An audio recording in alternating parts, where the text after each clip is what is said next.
Hi lovely peoples, ఈరోజు ఒక beautiful interesting టాపిక్తో వచ్చేసానబ్బా. లిటరలీ ఈ వీడియో చూసినప్పుడు నాకు అమేజింగ్ అనిపించింది. జనరల్ గా ఇండియాలో వెనుకబడిన రాష్ట్రాలంటే ముందుగా గుర్తొచ్చేది ఈశాన్య రాష్ట్రాలు. సో అందులో ఒకటైన అస్సాం రాష్ట్రంలో ఒక ఆవిడ చేసిన అద్భుతాన్ని ఈ ప్రపంచమంతా కొనియాడుతుంది అని చెప్పాలి. ఆవిడే మన హేమప్రభ చుట్టి గారు.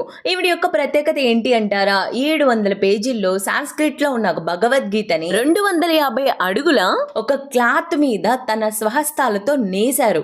సో ఇట్స్ ఎ మెరాకిల్ కదా. It's a time taking. 2 సంవత్సరాలు పట్టిందంట ఇదంతా నెయ్యడానికి ఆవిడకి. అక్కడితో ఆగిపోకుండా తనకున్నటువంటి నాలెడ్జ్ ని యూజ్ చేసుకొని భగవద్గీతని ఇంగ్లీష్ లోకి ట్రాన్స్లేట్ చేయించుకొని సో దాన్ని కూడా కంప్లీట్ చేసే ప్రాసెస్ లో ఉన్నారనమాట. ఇదంతా ఎలా చేయగలిగారు మీరు అని అడిగితే తను చెప్పిన సమాధానం ఏంటో తెలుసా? మన సంస్కృతి సాంప్రదాయాల్ని మనమే కదా కాపాడుకోవాలి. సో నా వంతు ప్రయత్నం నేను చేశాను అని చెప్పారట.